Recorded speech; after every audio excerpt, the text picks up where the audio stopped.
आप देख रहे हैं केडी न्यूज़।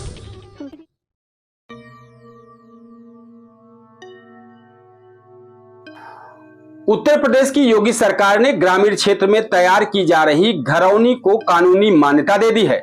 ग्रामीण क्षेत्रों में घरौनी ही संपत्ति का दस्तावेजी सबूत माना जाएगा और इसके आधार पर बैंकों से कर्ज लिया जा सकेगा। यूपी सरकार ने ग्रामीण क्षेत्र में तैयार की जा रही घरौनी को कानूनी मान्यता दे दी है। ग्रामीण क्षेत्रों में घरौनी ही संपत्ति का दस्तावेजी सबूत माना जाएगा और इसके आधार पर बैंकों से कर्ज लिया जा सकेगा। इसके आधार पर ही संपत्तियों में नाम दाखिल खारिज कराया जा सकेगा। इसके लिए उत्तर प्रदेश ग्रामीण आबादी अभिलेख विधेयक 2025 के प्रारूप को कैबिनेट ने मंजूरी दे दी है। अब इसे विधानमंडल में रखा जाएगा। मुख्यमंत्री योगी आदित्यनाथ की अध्यक्षता में गुरुवार को हुई कैबिनेट की बैठक में यह फैसला हुआ। कैबिनेट फैसले के आधार पर उत्तराधिकारी रजिस्ट्रीकृत विक्रय विलेख, रजिस्ट्रीकृत उपहार विलेख, सरकार या सरकारी उपक्रम द्वारा की गई भूमि नीलामी, भूमि अधिग्रहण, रजिस्ट्रीकृत वसीयत, न्यायालयीन डिग्री, विभाजन या उपविभाजन मान्य होगा। लिखित पारिवारिक समझौते से घरौनी में आबादी भूखंड स्वामी के नाम से परिवर्तन होता है तो उत्तराधिकारी के निर्विवाद मामलों में राजस्व निरीक्षक निर्धारित प्रक्रिया अनुसार इसमें नाम परिवर्तन नामांतरण करने के लिए अधिकृत होगा। इससे अतिरिक्त अन्य निर्विवाद मामलों में तहसीलदार या नायब तहसीलदार को घरौनी में नाम दर्ज कर सकेंगे।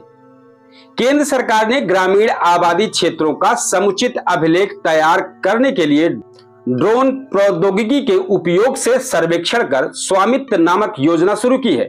प्रदेश में अब तक 1,86,834 घरौनियां तैयार करते हुए 1,01,31,232 घरौदियों को बांटा जा चुका है। स्वामित्व योजना को लागू करने के लिए उत्तर प्रदेश आबादी सर्वेक्षण एवं अभिलेख संक्रिया विनियमावली 2020 दिनांक 8 अक्टूबर 2020 को जारी की गई थी।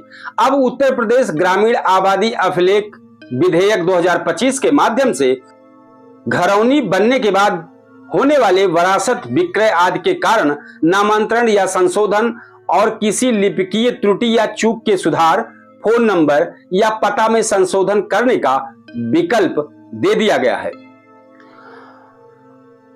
तो अब ग्रामीण भारत की संपत्ति को अब मिलेगा कानूनी अधिकार और घरौनी बनेगी पहचान आपकी जमीन की। तो अब ग्रामीण क्षेत्रों में घरौनी सिर्फ एक कागज नहीं बल्कि आपकी संपत्ति का कानूनी प्रमाण बन चुका है। इससे न केवल बैंकों में कर्ज लेना आसान होगा बल्कि संपत्ति से जुड़े विवादों का समाधान भी तेजी से हो सकेगा। अब देखना यह होगा कि विधानमंडल में विधेयक किस तरह से पारित होता है और जमीन से जुड़े अधिकारों को और कितना मजबूत किया जा सकता है। साथ ही यह भी देखना है कि यह बड़ा फैसला ग्रामीण अर्थव्यवस्था को कितनी मजबूती दे पाता है। एक शेर से खबर का समापन करेंगे। उनको ये शिकायत है कि हम कुछ नहीं कहते, अपनी तो ये आदत है कि हम कुछ नहीं कहते। कहने को बहुत कुछ था, अगर कहने पे आते, दुनिया की इनायत है कि हम कुछ नहीं कहते। कुछ कहने पे तूफान उठा लेती है दुनिया, अब इस पे कयामत है कि हम कुछ नहीं कहते। बहुत बहुत धन्यवाद। जय हिंद। आप देख रहे हैं केडी न्यूज़।